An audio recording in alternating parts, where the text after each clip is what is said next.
Okay, time to look at the perfect storm, part 7. And in this video, we're going to look at the rise of communism. But first, to give some background as to why authoritarian governments expanded during the interwar period. Now, agricultural exports to Europe exploded during the Great War, and even this was not enough to keep up with demand. However, after the war ended, demand dropped, and so did the prices. Farmers increased production and in turn overproduced, leading to an agricultural depression. Farm income in the US dropped almost in half from 1919 to 1921, forcing many farmers to sell their land. While the urban dwellers experienced the Roaring Twenties, most Americans in the heartland faced rugged economic times. Making things even worse, a terrible drought afflicted the US prairies in the 1930s, and overtilling of the soil led to the Dust Bowl, an ecological disaster that led to huge dust storms, forcing many farmers to leave their homes to find refuge. And then, it happened. On October 24th, 1929, forever known as Black Thursday, the stock market crashed, losing 11% of its value, and culminated 5 days later on Black Tuesday when the market lost an additional 12%. One of the problems was that people could buy stocks on margin, meaning they could buy these stocks with very little money up front and use other stocks as collateral. This led to overspeculation, meaning that, on paper, it looked like there was much more money in the system than there actually was. It was little better than a Ponzi scheme. The stock market crash led to numerous bankruptcies and company failures, and it also pushed the US, as well as the rest of the world, into the Great Depression. Unemployment in the US reached as high as 25%, and in some countries, up to a third of their populations were unemployed. The Great Depression also had the effect of destabilizing the governments of many nations. When basic necessities, such as food and shelter, are difficult to come by, people are more willing to sacrifice some of their natural rights for survival and perceived security. And this will lead us to investigate the rise of authoritarianism. To do this, we will look at the conditions that made it possible for some of the most notorious leaders in history to come to power. First, let's take a look at the USSR under Lenin. That is the Union of Soviet Socialist Republics under Lenin. Now, even before the end of the war, a civil war had broken out in Russia that pit the whites, who were the loyalists in support of the provisional government, against the Reds, who were the communists. And that was the Bolsheviks and even the Mensheviks together. And it was for this reason that they were not invited to the Paris Peace Conference.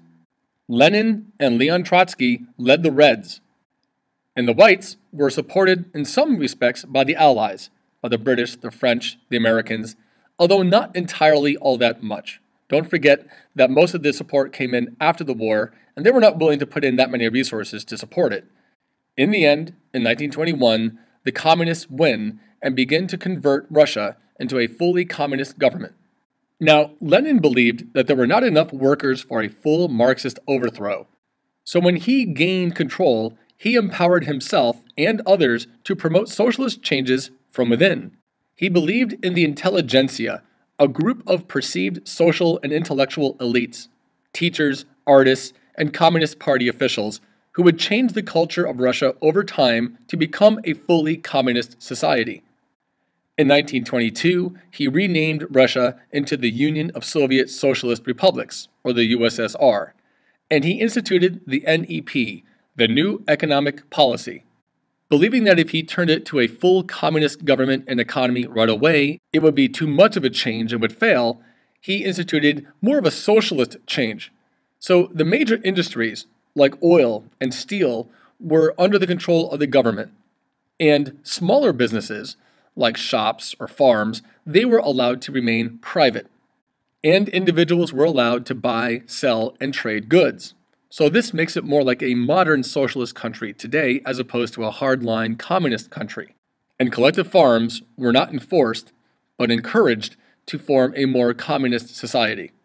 And even though it wasn't fully communist, Lenin did use secret police and fear to control the people. It was a police state, where the government exercised rigid and repressive controls over the social, economic, and political affairs of the state. In countries like these, the people have very few rights, and the government has much more control.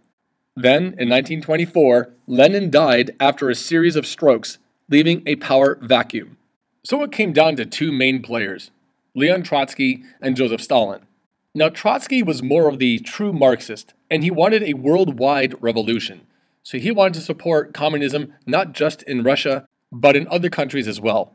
Whereas Joseph Stalin wanted to promote the power and the growth of the Soviet Union first, so he talked about socialism in one country. Make the Soviet Union really powerful, and then use that country to spread it around the world. Stalin proved to be the more shrewd and the more conniving of the two, and he pushed his connections with Lenin to bolster his popularity, calling himself one of the old Bolsheviks. And in 1928, Stalin emerged as the leader, and Trotsky fled for his life. And eventually, by 1940, Stalin had sent a spy to befriend Trotsky for a number of years, and when he had his guard down and his guards were away, the spy/assassin pulled out an ice pick and stabbed Trotsky several times, who died shortly thereafter.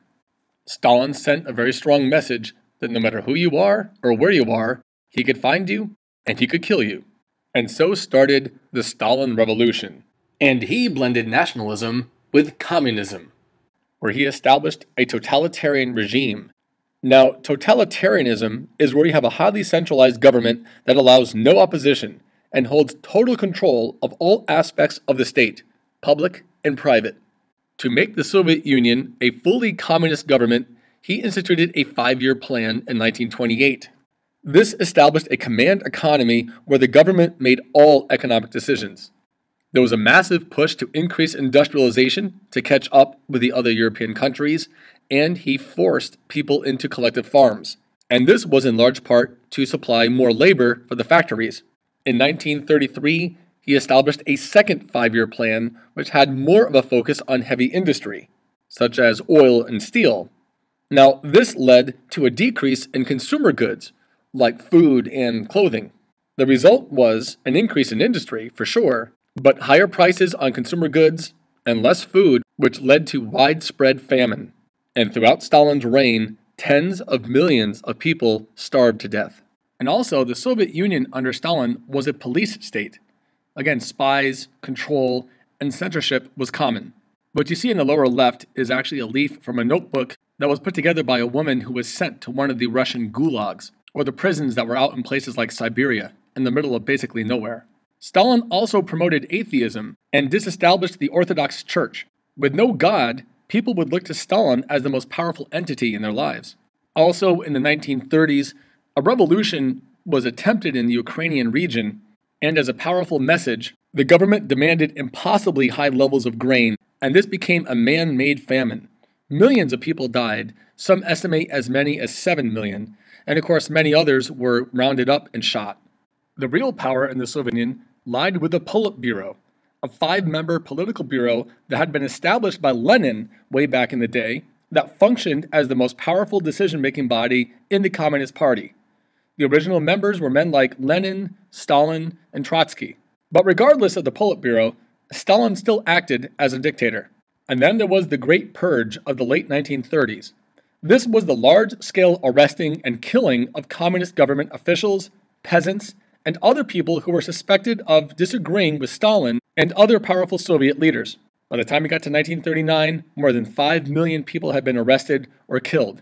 And in this famous photo, the man on the right was a senior officer in the Soviet secret police who was arrested, tortured, and killed during the purges. And then you see in the second photo an example of propaganda where he was erased as having any direct association with Stalin whatsoever.